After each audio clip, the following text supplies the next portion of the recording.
Good evening for many of you. Welcome to California Free Radio. I'm Mike Netter, and we're so happy to be here tonight. It's an exciting day across the United States and California, and I'm accompanied as always by Scott Piotr at TaxFighter7 with Kurt English with no social media presence to speak of. This is broadcasting live on LinkedIn under Mike Netter, on our Rebuild California groups, on Mike Netter, on Rebuild California, and our YouTube channel Outrage. We had a record-breaking number of viewers last week without giving you the number, but we're building momentum every week. I want to start off tonight's show with a little bit of celebration before we get to our guests. It was a good day. We had a few defeats, but what an amazing day. Trump's big bad tax bill passed. And for the average person out there, I want to give you two things. We'll get into this later. In my Netter News this morning, I had put a Steve Williams article out there detailing some of the highlights of it. But if you're a senior, like some of you out there, your taxes just went down. If you work in the service industry, at a restaurant, your taxes just went down. For many folks out there, your taxes just went down, and that's a victory. But also what's a really big victory for all Californians today is why all this is going on, the United States Senate passed the fact that California, sorry, Gavin, I'll do it whether you like it or not, you can't ban gas-powered cars because the rest of the country can't follow suit. And to quote a famous somebody somewhere, too bad for you. That is a huge victory, not only for Californians, but for the entire nation.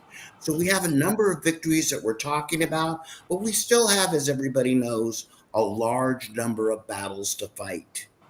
A huge number of battles to fight. But I want to take a moment, Scott and Kurt, before we talk about the battles and the star of tonight's show, which isn't you two co-hosts, what do you think of the victories that we've had over the last 48 hours? Hey, I'm not tired of winning, if that's what you're asking. Well, clearly, clearly Trump got most of what he wanted in the House bill. I don't think it included no tax on Social Security payments. No, but I'm going to stop you 1 second. It did include. Very important. Hold on. Oh, this is important because we're all of that age, Kurt, or maybe not you yet because you're still a young man.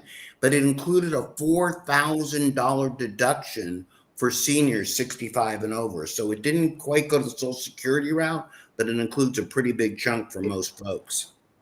Back to you. It wasn't everything Trump wanted. It was most of it. But the important thing is if this bill doesn't pass to make the Trump tax cuts from 2017 permanent, there would be a huge tax increase, and the Republicans would do less well in the 2026 midterm elections in the House and Senate races.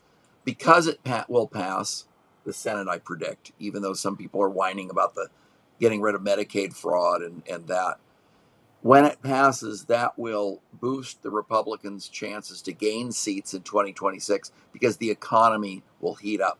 I predict, and you can bank this in your video library, I predict there's going to be an economic boom the next number of years like the 1980s once that bill passes. Hey, like you said, no tax on tips. So waitresses, waiters out there, and also no tax on overtime. So I can't tell you, I'm in the construction industry. I can't tell you how many people sit there and don't work overtime because their taxes seem to take so much of the chunk out of it. They'd rather spend the time with their families. But oftentimes their spouse is working an extra job or whatever just to make ends meet. And so with no tax on overtime, I think you're going to see a lot more people spending the extra effort, working that extra time so that maybe their spouse can stay at home full time. So big, huge deal. I think it's also very exciting, and this kind of gets buried, of course, shocking in the mainstream news. And we're going to go into a lot of stories tonight that are getting buried in the mainstream news, including, is there a microchip to solar panels? Who is really running the country if it wasn't Joe Biden? And why are the people protesting in the streets who are protesting all the stuff that we as conservatives are doing, sponsored by, I'll leave that hanging for just a bit. But I think it's important to note that we have a huge victory alone in the fact that we discovered that California government can't just do anything it wants in terms of banning gas-powered cars. This got passed by the Senate today. Kevin Kiley, I'm proud to say he's a friend of mine. He put forth this resolution. It got passed by Congress and got passed bipartisan in the Senate today and is going to Trump's desk. So the 2035 ban for gas-powered cars in California is off. That's a huge boon too, for the economy and for everything else. Hey, if you want to buy an electric car, buy an electric car. If you want to buy a gas-powered car, buy a gas-powered car. If you want to buy a tricycle and ride around like Rowan and Martin's Laugh-In, you can do that too. And I think for the guests we have... Rowan and Martin's Laugh-In, I forget. Oh, no, that's before my time. Yeah, see, Mike's old enough to remember that show. I am old enough to remember that show. Know and nothing. I'm also old enough to remember that when public schools actually taught something. Do you remember that? Reading, writing, arithmetic. And I guess, I know, it's kind of funny. I'm going old school on you. When you actually graduated with a diploma that you could read. Yes, indeed. I used to be able to read my diploma along with the rest of my class, even from college, and not wonder what the sheet of paper was for. I think it's important. Wait, was that in cursive? Because they don't teach that anymore. I don't know. That's why I couldn't read it. That might have been in cursive. All I know is that it was a glorious day for educators when they got me out of high school. And they seemed to have... At least your teachers. Yes. So my teachers were very happy. My college teachers were even more happy when they left. Hey, you glossed over this. I don't want to interrupt too much, but that Congressional Review Act that they used to stop the clean air exemption. So EPA would grant California clean air exemption, allow them to put more onerous rules on the air quality, which required basically electric cars. But one of the things that also required in California was full-blown electric trucks. They don't even have one. There isn't a single one that's working. And yet they're mandating that all the trucks be converted to electric trucks. So that means if you're a trucker and you maybe operate out of Tennessee and you're going cross country, you won't be able to come into California with a gas or diesel-powered truck. They mandated electric locomotives that don't exist yet. But drifting back to our core subject here, we'll have plenty of time to talk about. Environmentalists are pulling their hair out. Back to the white light, as they say, which I hear quite often at my age. Wake up screaming. The Californians tried to do a lot of regulation in education, which frankly is, for everyone out there, if you're not paying attention, and I'm going to go on a soapbox before we introduce our guest. Indoctrination, not education. Nothing, I'm going to say it again, nothing is more important than the next generation behind us and keeping them educated.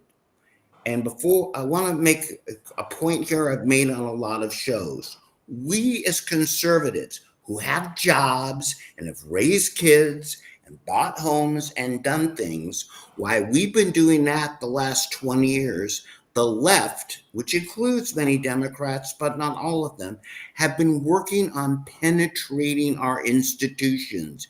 And we turned around about 5 years ago, how did this happen? How did our school boards get polluted with people that are carrying, flags with sickles on them and stars? How did all this happen? It happened because we were not paying attention. And so tonight, I'm really happy. Dan, bring in our guest, Sonia Shah, and I'm going to let Sonia tell. Sonia, it is so delightful to have you here tonight. For starters, I have to do less work. But in addition to that, I want, for everyone out there, if you don't know, Sonia is a star. I'm going to let you tell your story, but I want to start off with one of the battles we need to fight coming up in the 2026 election is kind of one of the forgotten 8 state offices, and you're running for one of those forgotten 8 offices, and tell us what that office is. Absolutely. Thanks, Mike. And it's a pleasure to be here. I am running for the California State Superintendent of Public Instruction, and you are 100% accurate when you say that people have forgot about this seat, but it is such an important role especially when you hear all this stuff and all the good stuff that Trump and his admins doing in the Department of Education. The state superintendent oversees the California Department of Ed, and we all know they get a big fat F because they have not been involved in best student outcomes. Our students are failing at reading, writing, and math, just as you mentioned, and they're not having the critical thinking skills and the opportunities to go out and actually be something when they get out of high school. But you know, it's interesting, Sonia, because the people that are running, thank you, Scott's always right on there. Newsom got it. And by the way, in case you don't know it, the public schools are so bad, they couldn't even actually teach Newsom to read because he has dyslexia. So I always say it's rather frightening to have a governor who admits by his own admission he can't read. But let me come back to the white light. You know what's fascinating to me, Sonia, is that it just wasn't enough for the people in the school system to have our kids fail at reading, writing, and arithmetic. They decided that they wanted to entirely pollute the morals of our children and balance out what we used to call boy girl in any way that we want to. Explain to us, for our audience, the fighting that you have done, what you do now, and how you've done it. And then Kurt and Scott are going to pepper you with questions like a quiz show. Okay, I love it. So you're right. Again, when it comes to just common sense, that's where, again, I say Newsom, Bonta, Thurman get an F. Look, the Department of Ed is supposed to oversee and they're actually supposed to give the sites, which, the local school districts, the help. But again, we haven't been paying attention from the very beginning. I mean, I was the room mom, art mom, PE mom. I was in the classroom mom, anything that you needed mom. I was there for the school. But when the shutdown happened is when I got involved in a whole different aspect of what was going on. And a lot of parents don't even know what a school board member is. I did become a school board member because our school board members were not listening to us and they were not focused on education. They were focused on all these ideologies being pushed into the classroom. And a lot of that is rooted from what a lot of us are fighting against. And that's the big unions, right? You see how the unions are paying a lot of money in elections these days, especially for local school board seats. The seat that I ran in back, 3 years ago, they spent alongside special interest, $150,000 in total, right? That is a lot of money. Whoa. How much? The person that we ran against, who was an incumbent, who was deeply tied to, even the Biden admin was, you had attorney generals donating to her. It was all special interest money, but the unions were dumping money and it totaled to $150,000. And that's without even PACs that we were aware of. We don't even know. On a school board seat? $150,000, Mike. I could show you the paper. No, I believe you. How much does a school board seat pay? You want to know how much I get a month? I get a little over $800 stipend a month. Okay, so nothing to see here, everybody out there. Yeah. When I talk about the left building institutions, and I knew this already, but I want you to drive the point home. The left spent $150,000 to defeat people like Sonia for a job that pays $800 a month. Kurt, you've got 1,700 degrees or something like that. Does that sound like a really wise business investment? Of course. Well, I'm going to question your premise, Mike. They're not doing it as a business investment. They're doing it to indoctrinate our children so they will grow up and be good little big government lemmings and be, frankly, perverted because they're sexualizing children. They're trying to tell boys it's okay to pretend to be a girl when it's not okay. It's not okay. It's child molestation. So there's a political agenda. It's not about the money. You're right. And guess what? The state superintendent is also in bed with all these special interest groups, and they're the ones that are getting all of the money. I mean, you're talking about $119 billion on average that the governor budgets into education. And look, 47% of our kids are illiterate when they graduate. That's horrifying. But if you actually go deep down in there and you see what our state superintendent is doing right now, and also the ones that are running for this position, are completely doing the same, because a lot of them are assemblymen and other pieces of work, that are destroying our kids. It's all special. It's like a funneling, right? I swear it's like a mafia. They're funneling money to all these special interests and they're fighting tooth and nail. I mean, you see, tampons in the boys' restroom. You see, Trevor Project, which is a nasty, they have a chat that they've been caught a lot of times with we call it the groomer site as far as parents do. You see all these special interests are actually tied into the education. They're getting money, right? They're sucking our kids in. So the money is being tied into keeping these special interests, their pockets deep. You saw the hearing yesterday. Well, Sonia, in addition to that, the legislature is trying to pass a bill to force every school, public and private, to put that Trevor Project information on every student ID. And guess who endorses that? Put that in perspective a little bit too, though. Sonia, you said your district only had about 26,000 students. So they're basically investing about $6 per student to try and get their guy elected. Now, let's be fair. Their guy, you guys, the school board, you guys vote on the salaries of the teachers. And so it's not a business decision in the sense that they're going to make money, but it is a money issue, right? The CTA wants money for their teachers, and they're basically voting for their bosses so that their bosses will give them a raise. It's very corrupt between, like you said, some of the vendors that are doing all these programs that are corrupting our kids and the teachers that want money more than they want to teach kids. But Sonia, setting the table, you more than just ran for school board, and everyone out there, if my X feed, my LinkedIn, Facebook, and Rebuild, you really have to look up. Sonia isn't here tonight simply because I wanted to do less talking. That's never going to happen. Sonia is here tonight because of not only what you're going to accomplish, but what you have accomplished, and explain to folks out there what that is. Absolutely. And I also want to just take note, Mike, I'm a mom. I'm a mom that cares. I used to be a small business owner. I always dreamed of being a full-time stay-at-home mom. I did side businesses to make sure, our family didn't go under here in California, underwater. But when I got involved, it wasn't just for my kids. Look, my kids were safe because they had us. When the shutdown happened, we took them out and put them in a charter school. We learned what the charter school world was. We learned that we had different opportunities, but not all kids have those opportunities. I grew up in a household that didn't have those opportunities. My mom was a heroin addict and eventually led to her death. My dad was from another country and he worked 7 days a week, to provide for us kids. So with that said, when I got into this fight, it wasn't just for my kids. Of course, they're my reason and they're my everything. But when I see these kids suffering all throughout California, that's why I got in. Obviously, it's not for the $800 that I would get, a month doing this, because that doesn't even cover my insurance or my gas going to all the events that we did. I mean, we just graduated over 2,200 kids in our own district. I mean, it was a beautiful thing to be part of that, right? But again, here's the thing, like when us parents got involved, we said, okay, that this school board is also part of failing our kids.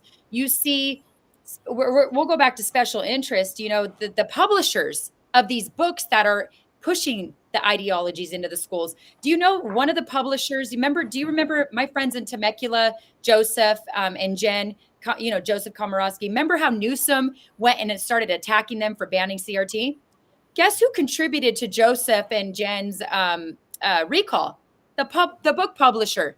He personally contributed to it. So you're telling me that these people don't have an interest? They want the school boards to be on board to adopt the curriculum in these books. It's like a big giant circle, right? And that's where, when parents started to get involved, especially in our own community, we saw a need to start getting really deep into this.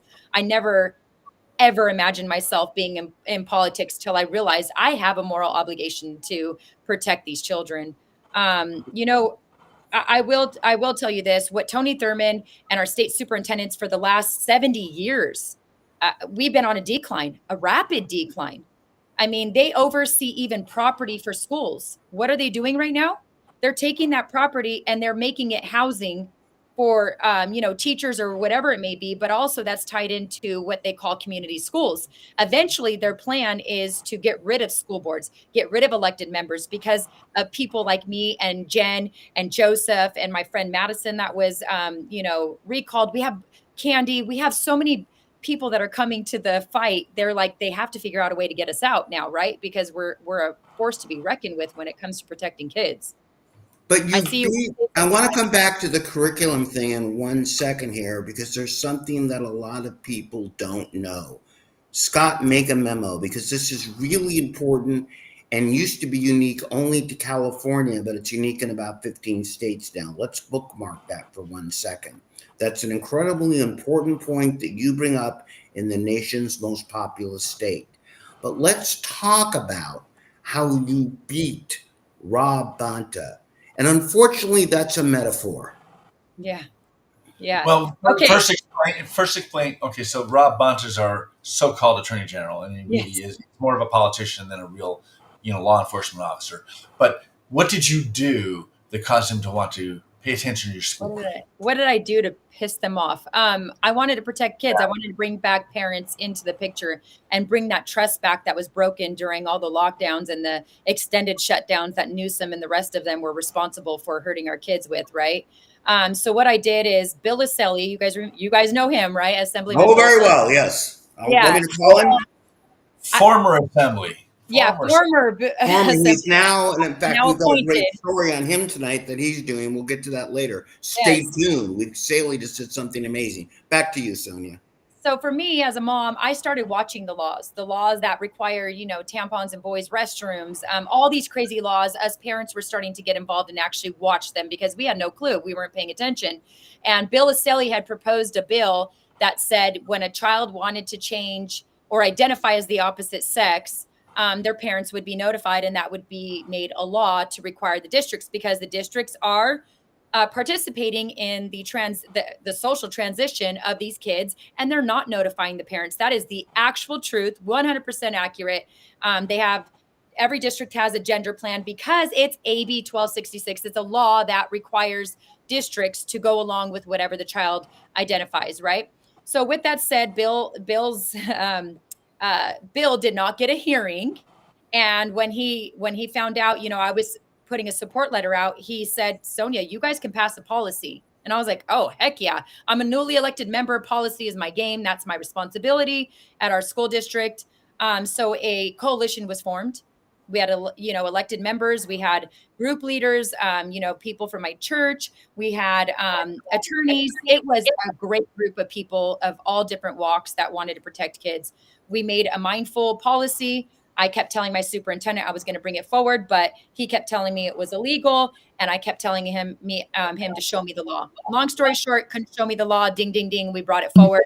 We passed it for one, because at that point we still had one board member that we finally got out of here this last election. But we passed that policy, and boom, we find out on the news and from other people we were getting sued, because that's how they work, right? They don't actually serve you until they go to the news and make a big dramatic thing of it. Bonta said he was suing our district, and we were, quote unquote, breaking the law. Remember, the law that they couldn't cite, and never, ever did he cite any laws. Long story short, we had a long court battle. I sat there, and I also now, as a mother, saw how our court system was also used against us. People, that are hoping that they would do the right thing. I heard a judge, talk about the feelings of the state superintendent.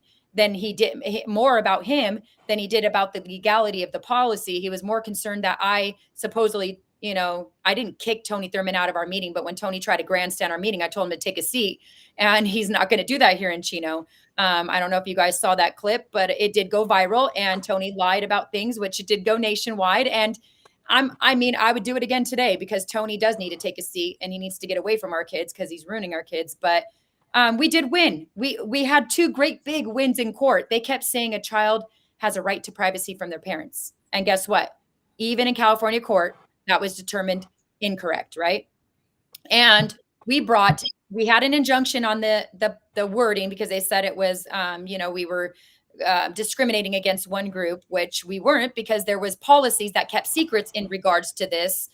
So whatever, it's California. We went back to the drawing board. We found the gray area, and we came up with a new policy, presented it, and we still notify parents till this day at Chino Valley, right? So we did win that.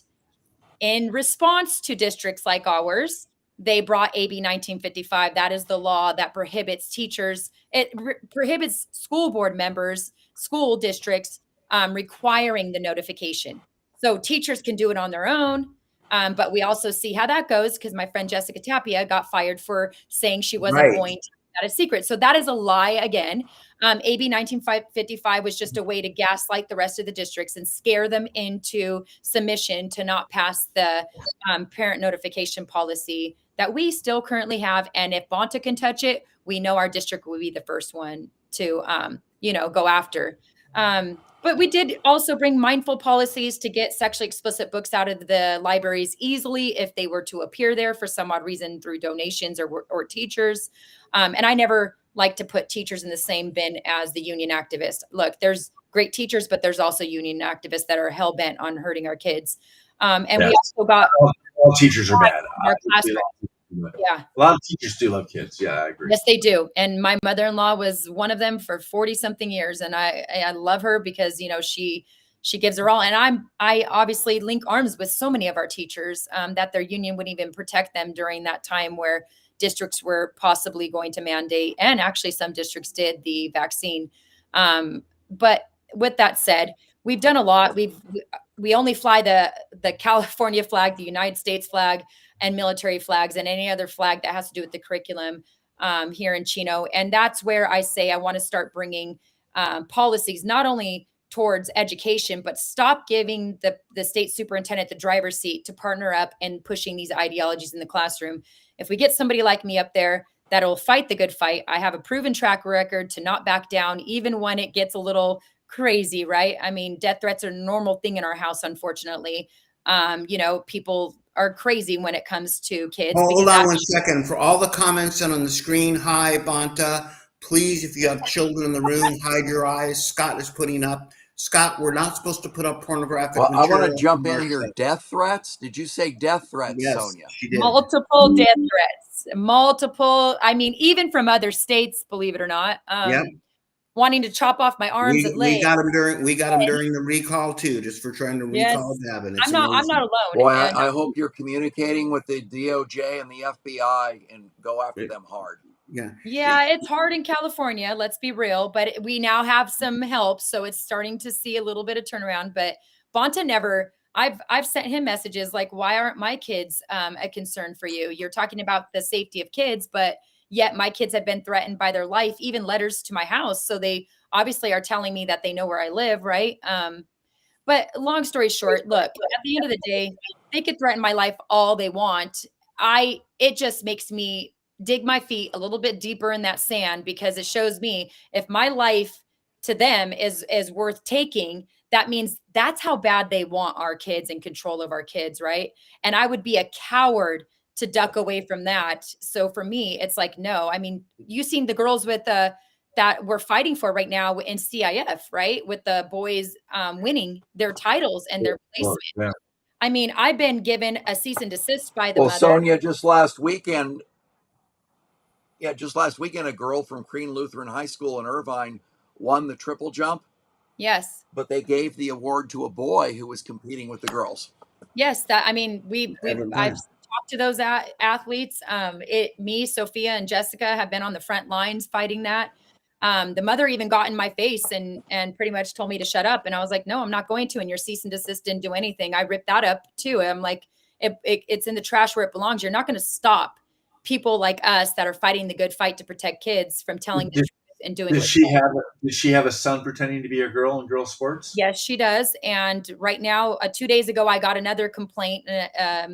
Our district got they call it a UPC, a uniform complaint on me and another student, which, I will fight the fight for that student. She couldn't come after me all she wants. She wanted me investigated. She wants a formal apology. She wants CPS to be called on me and other agencies to be called on me. And I'm over here like, are you kidding me? Like, it's mind-blowing, but it shows us where we're at.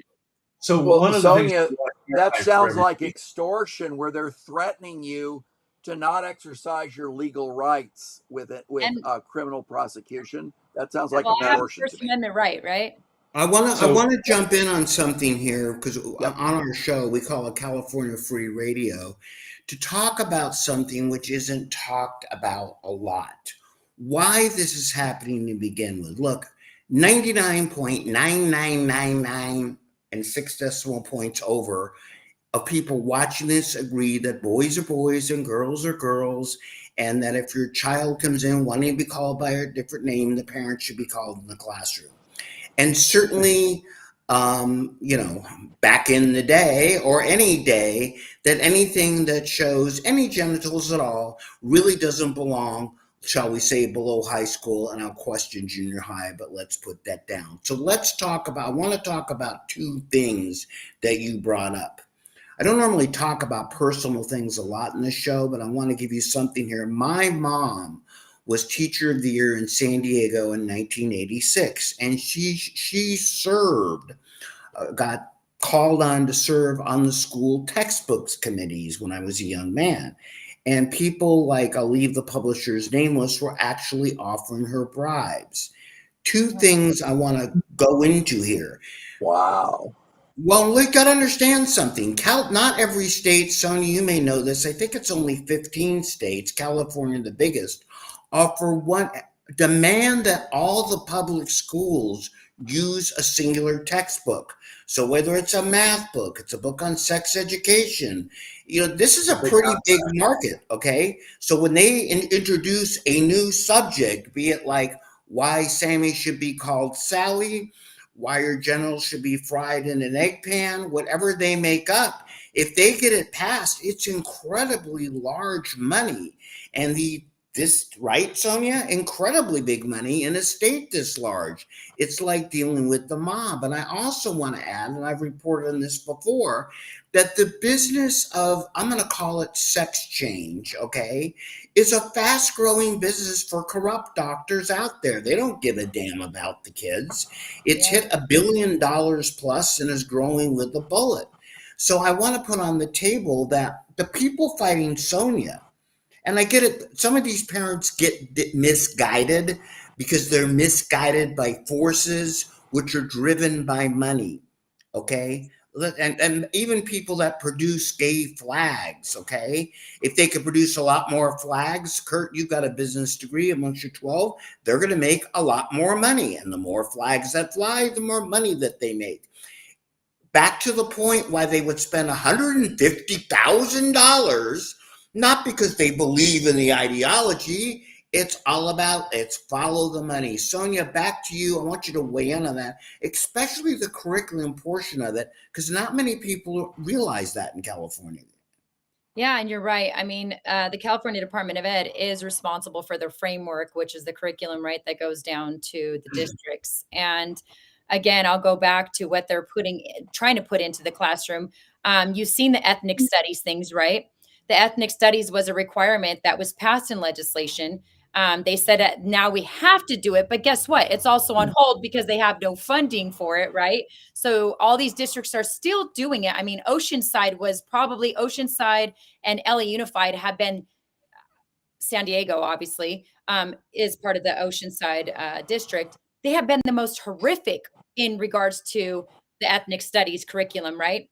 The curriculum that they're including has nothing to do with, our backgrounds and being, fair at teaching kids about different ethnicities. It has nothing to do with that. First of all, I'll go back to why that class is bogus to begin with, but they're using it as a gateway to bring in the ideologies. I've had moms from not only Oceanside who their kids were told, about the being white is a horrific thing and you did this, that, and the other, but also we go to LA Unified and through ethnic studies, they're pushing the trans and all that other kind of ideologies through there under the ethnic studies curriculum. And these parents are in tears because they're like, what do we even do? And a lot of them are actually coming from other countries. And so they're trying to get help, right? And they're just being shut down.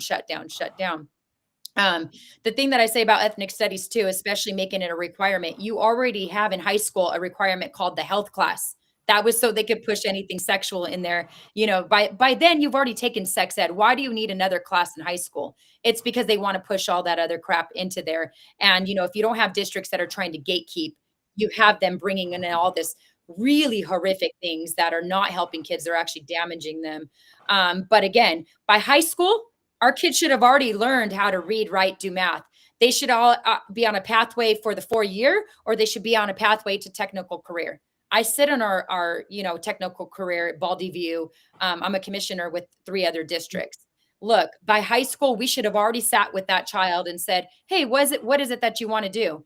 Okay, you want to be a beautician? Cool. We have all these courses. By the time they get out of high school, they could be working. You want to be an electrician? Great. You want to work for UPS? We have partnerships with them. Why aren't districts using the money for that? Instead, they're pushing this nasty curriculum, right? And they're failing at the basics.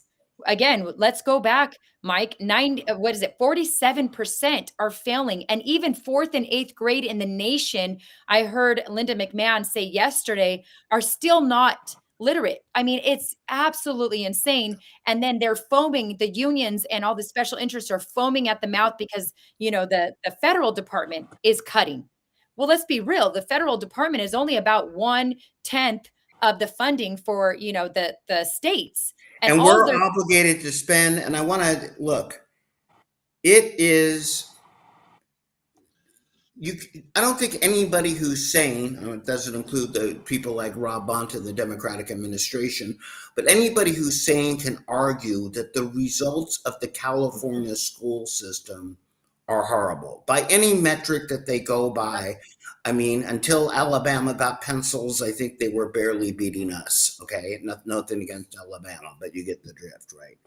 But I think it's important to note that, again, like the teachers union, and frankly, it's like about anything I talk about, Sonia, you've got things that have grown too big. The textbook or curriculum business in California is too big an industry.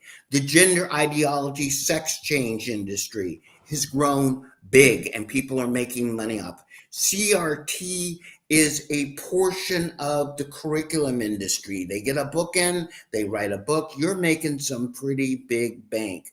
But before we let you go, let's talk about going forward. Because again, if most of our audience went to public school, we have short attention spans. And talk about the job that you're running for and how you can affect some of those. Scott, do you have a comment or are you having a stroke? Comment. Of course, you can never tell. It's hard to get Mike's attention sometimes. Go ahead. But remind people, I mean, you ran for school board in 2022. You flipped the board, right? You had a 5-person board. You put 3 conservatives, including yourself, on there. That's what enabled you to do a lot of the things that you've done. Yes. And then in 2024, you got the other 2 seats, right? Well, there was 3 up. Remember, they kept saying they're going to recall me. And they obviously didn't. And the 3 that we put up, because they could have switched our board back this last election. They could have flipped it. They could have took away, they said, let's shut Shaw's jaw. Well, that didn't happen because we not only retained those seats, but we gained that one because it was a 4-1, that last election cycle prior. So we now have a 5-0. What does that tell you? The community is behind us. The majority's behind us. Right. You're doing what the parents want to do. So tell us what you're going to do in the state superintendent job. I'm going to bring everything we're doing in Chino and the other good districts that are around California. There's so many ones that I have linked arms with that are doing amazing things. We're going to take that up to the state level. Look, we're not going to let special interests drive it. We're going to focus back on the basics, reading, writing, math. And we're also going to give kids by high school the tools and the opportunities and the pathways. We're going to put the money back towards that so they have success after. Look, 4-year bound, I think some of the districts do a great job. But the problem is not all kids are 4-year bound. And then we have a crazy low graduation rate in the 4 years, right? That's sad. You're setting these kids up for failure. But not to mention the fact that those universities are indoctrinating our kids and sending them into degrees that are worthless. And parents are they're not sending their kids like they used to the 4 years. They're making the kids, yeah, because who wants to pay all that money to have your kid go be indoctrinated? My friend's child he wants to be, well, now he's a young man. He's in San Jose State, right? He has to take a gender class for one of his requirements to be a pilot. The kids, one of his assignments was go out and do something the opposite sex does and write about it and give me an essay. What the heck? What parent wants to pay for that kind of schooling? And that's what I'm saying. Like when it comes to taking what we did here in Chino, taking what the other districts around California are doing great, working together as a team, bringing that at the state level, stopping the special interests, putting the money back into helping the children, especially let's face it, special education, we're failing those kids too. But the money is too many hands are in the pot, right? Let's put the money. I say that the federal Department of Education, give all that money to special ed, right? Who cares about the rest? What do you really need? What is it doing? All those programs don't have any success. Show me a program that the federal department has had that has success. There isn't one right now. Nobody can. I've been asking all over, what programs? Why are you so mad that they're cutting them?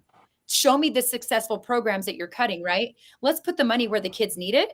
And that's what I would do in California. Look, it's not going to be easy. They would fight against me. I'm one that's not going to back down. And once we get that ship turned around, can you imagine? California will now be back at the top level, and we haven't trended there for many, many years. Although we spend the most per child for schooling, right? 23 to 26,000 on average per child a year. $1,000. That's insane to fail our kids. We pay. Hey, you can get a private tutor for that. What's going on? That's what I'm telling you. Let's change the ship. Let's focus on that. I have connected in the last 5 years with amazing people, superintendents. You're talking about staff. You're talking about parents. You're talking about board members that we've gotten elected, that parents have gotten elected in their communities. Those are the people that I would be working with, not the special interests, the people that know their children the best. That's what we're trying to do here in Chino. And we've had success. Look, we're still up against the machine. But at the end of the day, everything I do here in Chino, everything they do in Temecula, everything they do in Redlands, everything they do in Rockland, all these great districts that are doing great things, Tony Thurmond and the rest of them with Newsom just pass a law to stop us from doing what we're doing. That's great and helping kids, right? And I want to throw in here. Well, Sonia, you made an important point about trades. There are schools all over the country that are having success doing that. In Pennsylvania, they're teaching kids how to weld in high school, and there are kids getting $75,000 a year jobs out of these Pennsylvania high schools. Well, we have one locally. It's called ABC Association. Have you heard about ABC Association? They're amazing. I mean, some of our kids have taken that pathway, and they only pay a few $1,000s, but they also get paid to be an apprentice, right? And then these kids by the age of 21 are making $80 an hour. It's amazing. Why? Which, by the way, links together with kind of what we opened the show with. And many people don't talk about this.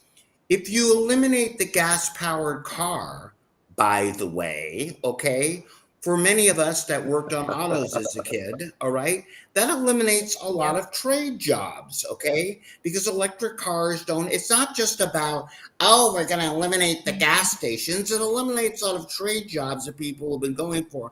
But Sonia, I also want you to weigh in on something else to talk about how important the battle you're fighting before we get to your campaign. What's going on in Huntington Beach, and I didn't prep you this before the show, but you know what I'm talking about, No One A and B, okay, where they're literally saying, well, okay, before they even get to school, how about we put a little pornography in the library for preschoolers, right? So let's hit that real quick, because that vote, I believe, is June 14th coming up. And I've been working with the great chef, Andrew Gruel. Andrew, if you're watching, I get a free meal. And many of the people out there. Tuesday, June 10th. Excuse me. I sit corrected. Well, it's California. As long as you turn your ballot in sometime during the summer, the Democrats will count it. No, it's Tuesday, June 10th. So let's remember that there's special elections for school board that take place all the time. If you're in Huntington Beach, there's a special election. Sonia, before we let you go, because I literally could talk to you all night, and that would be weird because we'd run out of bandwidth, and my producer would kill me. How can people help your campaign? I just, for everybody, put Sonia's website out on social media. This is, if you understand, before I let you roll here, that they spend, I'm going to say this again, $150,000. Mike, do you want to know how much they pay for this seat every year, or every election? Yeah, on average, $2 to $3 million a year. And look, they have retained this seat for decades upon decades, right? $2 to $3 million the union dumps in it, knowing they're going to retain it, right? Because they get people to believe whatever they're going to do. I mean, I can go on and on how easily it is, because people don't pay attention to the seat. The last person that ran at this last election was Lance Christensen, and they spent even, I want to say it was the union, $2 to $3 million to run against him. So again, they want control of these kids. But Mike, I am going to need all hands on deck. This is not just, Chino. This is this state. And in order to compete with that and not have special interests, we need everybody to help in this election. I say it's not my campaign, it's our campaign. If we really want to truly make a difference, there's only so much I can do in my own local elected position, right? We need to take that statewide, and we need all hands on deck, whether it's, helping finding how we can fund, the campaign to get me across California. Look, I'm willing. I have been doing the work, taking time away from my family. You have a willing person ready to fight them face to face. So get me there. We need money. I hate asking for that because normal people don't like to ask for money, but that's the truth. We're going to need money. We're going to need volunteers. I have my campaign kickoff on May 31st. Sorry, it's been a long day. May 31st. I have it on my social media. Please go there. If you can't make it, think about maybe seeing another. We have meet and greets set up all over. So yes, we're going to need all hands on deck, Mike. Right. And for everyone out there, what's even more fascinating when I talk about it is that we talked about how the Democrats have built institutions, school boards, and technically the superintendent. There's not a party listed. They're technically a nonpartisan race. Yet the extreme left, many known as Democrats, want every bit of power to corrupt our kids in every way that we can. Sonia, you're a godsend and a blessing for everyone out there. Go to each rebuild. Sonia, you have my permission. If my team Mike, doesn't before you let me go, approve it, can I mention one thing, please? we're out of time. No, I'm kidding. Let's really honestly not crowd this race. Let's please, Right, heard from other elected officials, they're terming out and they just want to open a committee. Let's really focus on the kids as a team. Let's not crowd it. The crazy people, I don't even want to put obviously an R or a D on anybody right now when it comes to protecting the kids. But the reality is the Democrats already have 6 people that pulled papers. It's just me right now. If we keep me in there right now in the primaries of June 2026, we can wipe them out and take this race. And I can put my time and energy on focusing on helping all the other school boards across California get elected. So I'm begging you, please tell anybody with common sense, stay out of this. Let's really just put a fighter up there to do the good work and protect our kids.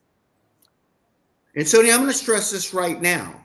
The importance of this office cannot be understated. Mm-hmm. How much this office has been overlooked cannot be overstated. Rebuild California, for everyone out there, for Sonia Shaw, you are going to be posting in our groups, whether you know it or not. We're going to be putting the power without an official endorsement because we are a political PAC.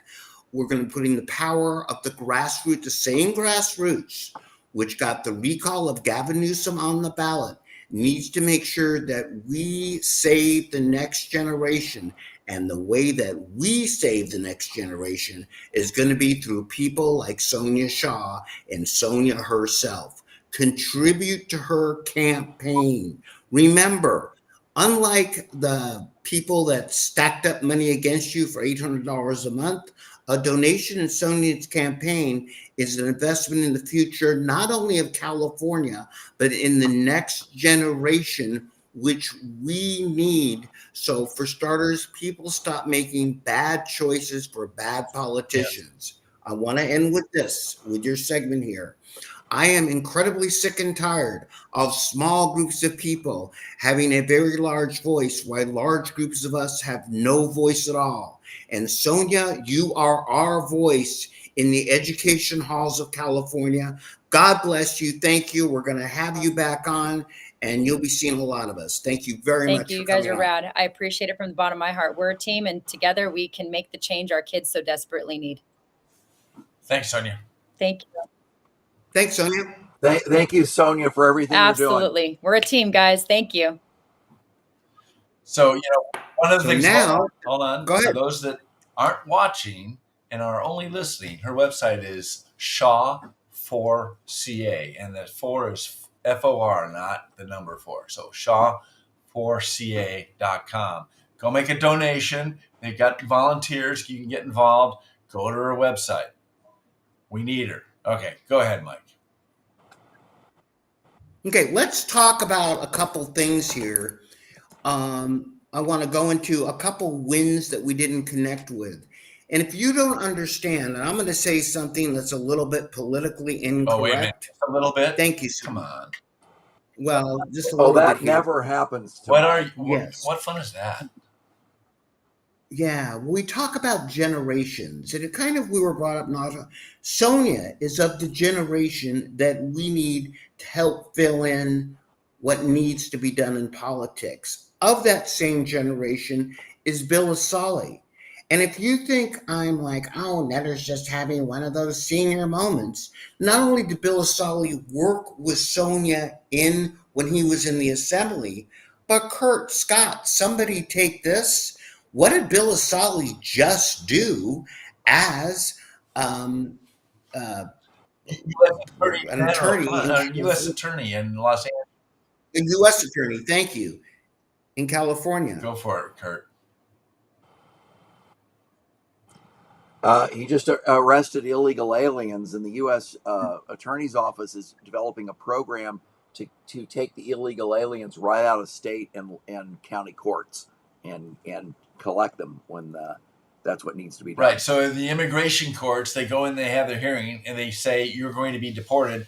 He has ICE waiting for them outside, rather than like Biden, let him go back into the community, and then we got to go hunt him down and find him. It's ridiculous.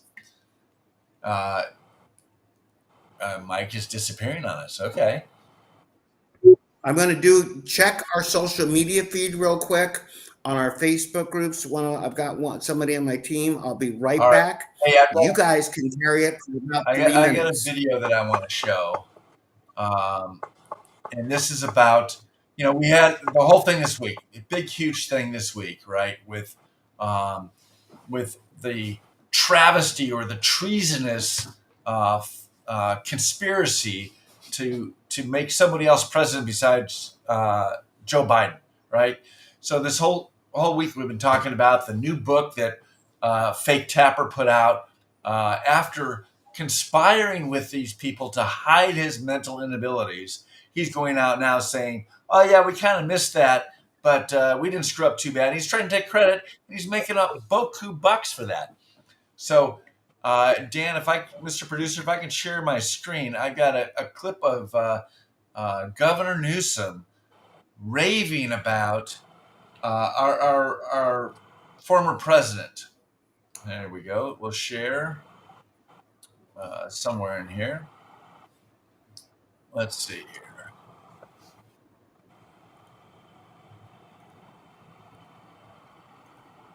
All right.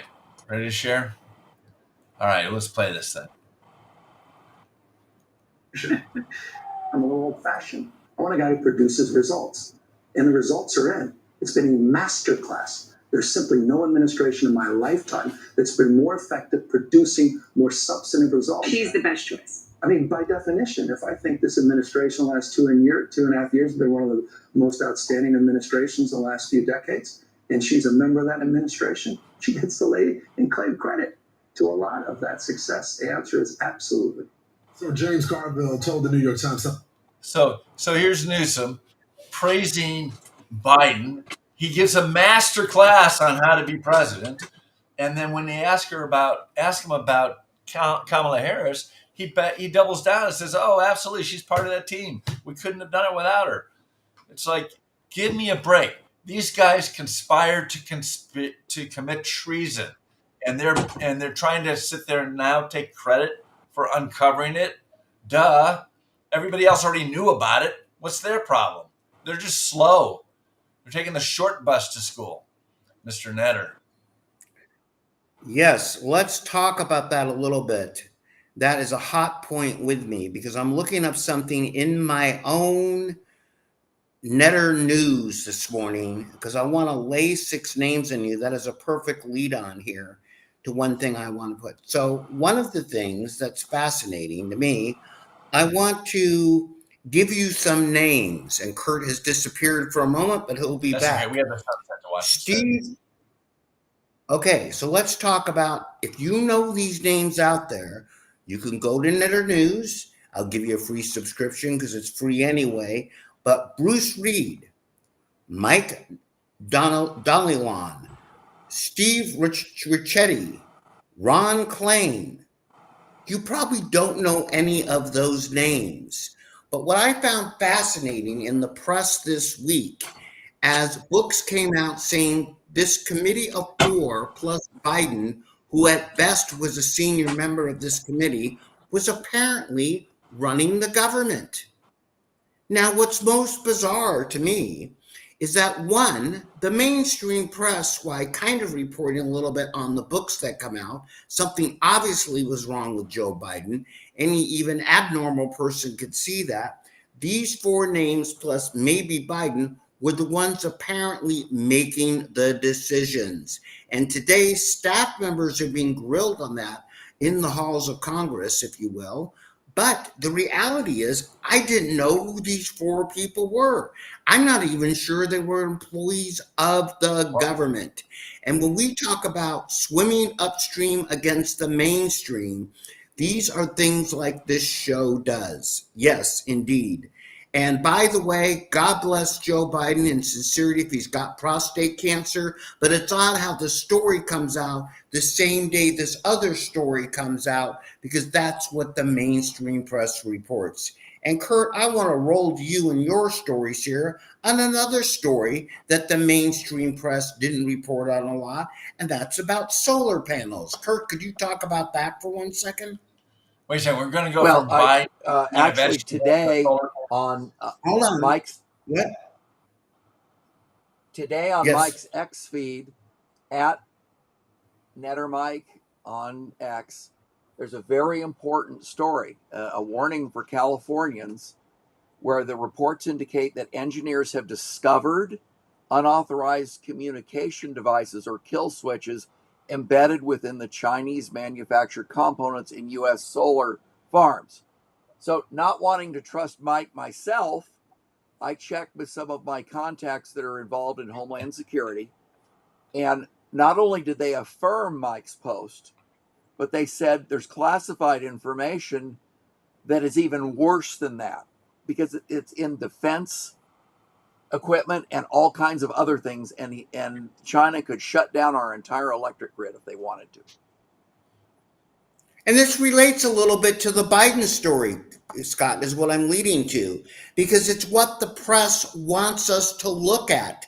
Biden's prostate cancer and other issues that come up, where they barely report on some of these other things. Go ahead, Scott. I know you want to talk about Joe. Yeah, my buddy Joe. So you're right. They come out with a shiny object over here. Go look over here. We're talking about his prostate cancer and they're trying to raise sympathy.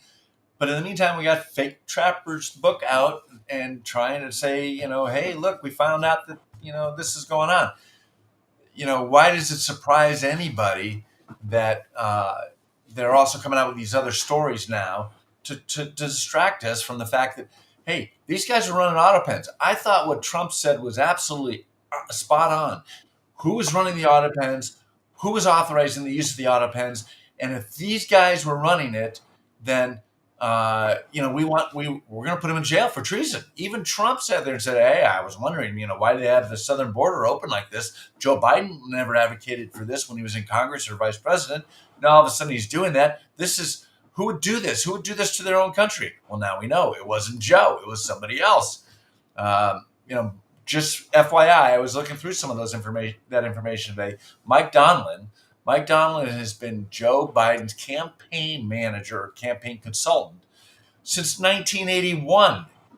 In fact, when he started to come on as president, the guy came out and said, look, I want a $4 million fee. And everybody squawked at it and said, no. And Biden said, hey, you're going to pay him as one of his cogent moments, I guess. But Donilon was a paid political consultant, and he was one of those committee members that you're talking about that kind of ran the government. Because we know Joe didn't do it. And we know Kamala Harris didn't. Well, what have you said is important, Scott, because it calls into question whether his executive orders, his appointments, and his pardons are valid. Because if he didn't Heck, they had a know, lot of we remember from they had a lot of contract those. law, if you don't have the capacity, you can't contract and you can't act. Right, but this I want to relate to something here that we talked a little bit about earlier. This also relates to the fact, I mean, this small group of people whose names you wouldn't know if they were scrolling across the bottom of your screen. I'm not going to ask our producer to do that because they're hard to spell. They sound like bad dishes at a poor restaurant. Probably are going to get money from solar panel. They're not elected members. I don't even know if they work for the government. From things like, I want you to think about this, solar panel manufacturers from China, where Biden's administration supplied the green money deal to buy these. In other words, for those of you out there having trouble keeping up, the government, your own government money, is being paid to screw you by a group of people that you've never met or elected. Is that a fair way you think to put Hey, something the up? Biden crime family was on the Chinese Pretty payroll. concise description, Mike.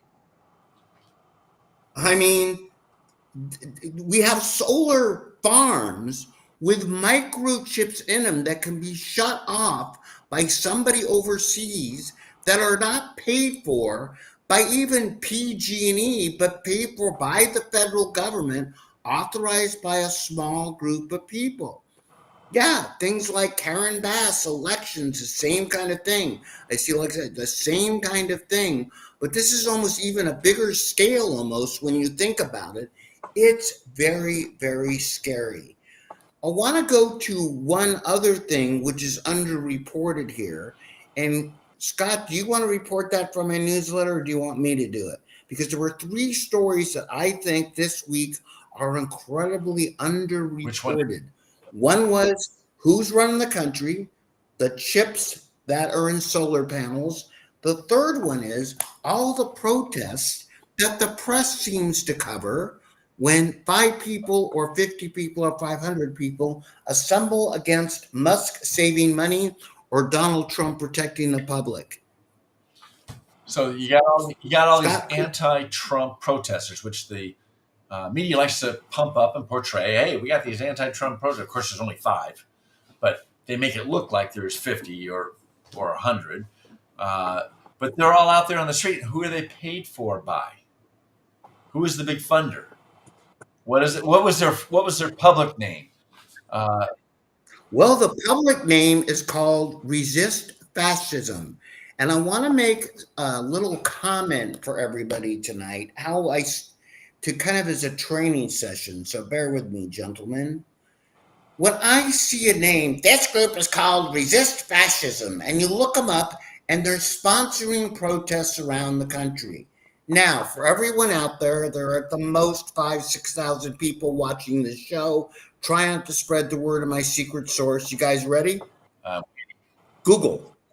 Take that name and Google it, which is what I did, and you'll be amazed in open secrets. You will find that the Revolutionary Communist Party, RCP, yes, indeed, an American-based communist party, partially, is the one that funds the group Refuse Fascism, that is funding these protests around the country. I'm going to say this once and I'll say it again at the end.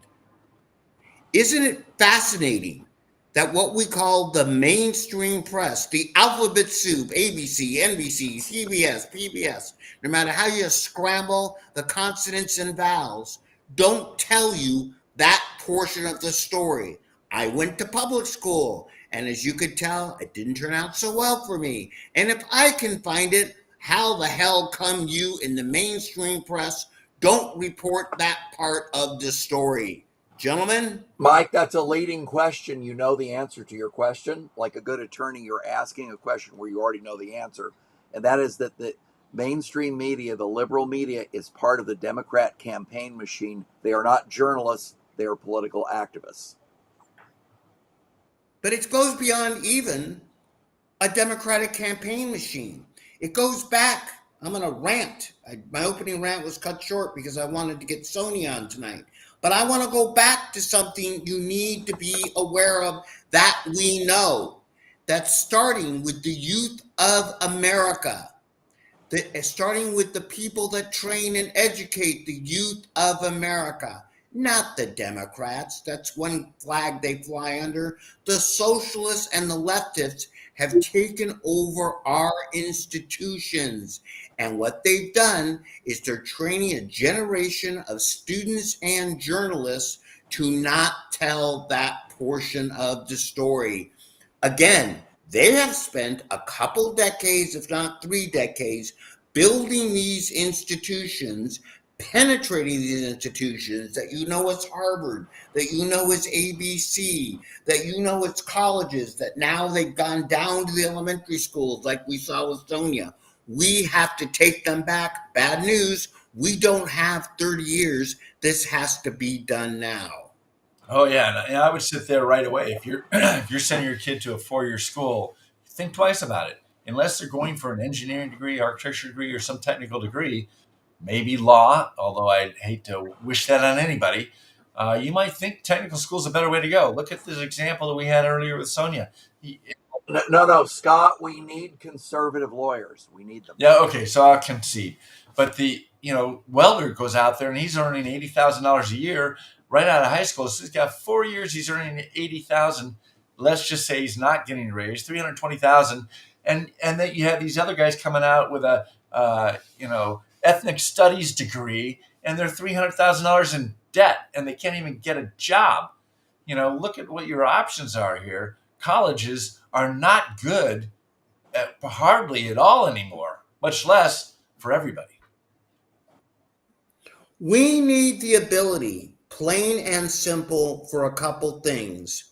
For young people to make choices based on the choices presented in front of them so they can make the choices. And when they're below an age, let's say 18, their parents help them make those choices. It's really that simple. I don't think, gentlemen, it's really changed from the time I grew up with Ben Franklin. I just don't think it's changed that much. The left wants us to believe that in 20 years, a bunch of Sams want to be Sally, a bunch of Sallys want to be Sams, that indeed all of a sudden that the South has risen again, and that everybody is racial and prejudiced and everybody's oppressed. Whoever you are, you must be. This is America, and America is made up where you can have choices. And the trouble is that the people telling us that we don't have choices are doing it so they make the money so they can have choices to get the hell out of the place. Like Newsom. Gee, isn't it strange, Gavin? You don't send your kids to public school. There's that brings for you. Well, but remember too, these are indoctrination centers. You made a great point. College, high school, junior high, all the way down to kindergarten. No, I get it. Go ahead, Scott. That brings us up to what we're going to do and talk about a lot in our next week's show, where we're talking about the initiative that's coming around, the CEO initiative, which is basically going to give us school choice. What does the CEO stand for again, Mike? Children's Educational Opportunity. And we're going to have Kevin McNamara on next week, the former mayor of Thousand Oaks. And don't forget, too, hold on, I'm going to be doing that show remote from the Pineapple Hill and Saloon at a fundraiser for Christina Irwin. I just said a lot right there in a few seconds. But the Children's Educational Opportunity is what you commonly know as school choice. And it's about time we gave the average parent a choice as to where to send their kid. So instead of having the kid follow the money, now the money is going to follow the kid. And like Sonia said, charter schools are one of those opportunities that public school systems have. But imagine if all of a sudden you could compete with your local Christian school or your local Catholic school and take your kid there and know that you had that money to do that. On the same token, I would get rid of Kurt, this is something I wanted to ask you. I'll throw you a little bit of a curveball. I'd get rid of the federal loan guarantees for colleges. When those things went into effect, 100%, Scott. Those loan guarantees are why college tuition has increased so rapidly in cost the last 40 years. Yeah, because, hey, you can go borrow money and it'll be guaranteed by the feds. Well, and the other thing is if you look at college administrations, the ratio of administrators to college students has exploded over the last 40 years. When you look at the public schools we just talked about, Kurt, the ratio of administrators is 3.5 to 1 teacher. It has simply become a bureaucracy, funding a bureaucracy. It's kind of like if you were Intel and you had only a single worker actually making the microchips and the rest was everybody supervising that single worker. I cannot do a better metaphor than that as to what our educational system has become. Well, but it's two things. One, those people are ideological liberals that pay union dues to fund the continuation of the fraud and the corruption. And the second thing is, you mentioned school choice. That's so important, not just in California, but other states, particularly red states, are starting to pass statewide school choice through their legislatures. And that's going to reduce the money available to teachers' unions to spend money in these campaigns for school board. It's also going to increase, and we're going to talk about this in depth next week, but it's time we started increasing not only the choices for where parents can send their kids to school, but where teachers can teach. Teaching, and this is getting, again, my mom was a teacher for 50 years, okay? Teaching is a noble profession. Unfortunately, today, 99% of the jobs are in public schools. So if you want to do that, you really don't have a heck of it's almost like a restraint of trade. But guys, it's getting to be about time to the hour and 15. Kurt, what would you wrap it up? I want to do end on a positive note as your favorite thing that's happened so far this week. I'll just add, my mother was a teacher in Los Angeles City Schools, and when she started, they actually taught kids important things, unlike today. I would never send my kid to Los Angeles City Schools or any public school in California today. Let's see. You talked about that. His is negative, but, California has been caught with Medicaid fraud using a loophole to inflate provider payments and then divert that money to nefarious uses. Like what nefarious uses? Because he's paying attention to his phone instead of us. As corrupt as you can As be. to anything but has to do with actual Medicare. It's the simplest way to put it, okay? And we'll do a whole show at some point. We'll have Bill Asali or somebody on to talk about Medicare and the system for illegal. So, Kurt, that's actually a good one in a positive way, because the more we prevent government fraud, the less our taxes will go up. Give me one more shot, then Scott will roll to you. Let's see here. We talked about there's a lawsuit against UCLA Medical School for racial discrimination. We talked a bit about that in the last couple of weeks, about how they're letting unqualified people in, DEI candidates. And it's not like they're doing it in some government bureaucrat job. They're doing it for medical students who are going to be doctors supposedly someday, and that's pretty dangerous. Scott, what would you say your two favorite things on a positive note that happened this week? Well, one of them was that with the Medicare fraud and abuse that Trump's cutting in the administration, that's less money for Medi-Cal for Newsom to give to free health care for illegal aliens. You brought up a good point not that long ago that talked about, hey, we got a $12 billion deficit and we're spending $12 billion on free health care for illegal aliens. Wait, I'm not good at math. Hold on. Let's do that math. How do we do that? A couple of the other things that happened, the big, beautiful bill that passes the House, goes to the Senate, a couple of things that were in there we talked about. Some of the other ones we didn't talk about is, for those of us that are like to shoot guns but are losing our hearing, hey, guess what? A suppressor, which the Hollywood guys like to call it silencers, and they supposedly silence your gun down to the little, which is total bogus, right? It reduces your decibels, but it reduces it from like 120 to like 80, but it'll help your hearing. Guess what? Congress, in the big, beautiful bill, took it out of the National Firearms Act, which means no more $200 a year permit to get a noise suppressor.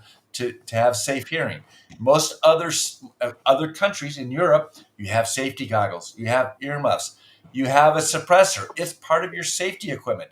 These morons think that what? You're going to get some gang member using a silencer and going around murdering people and no one will be able to catch them?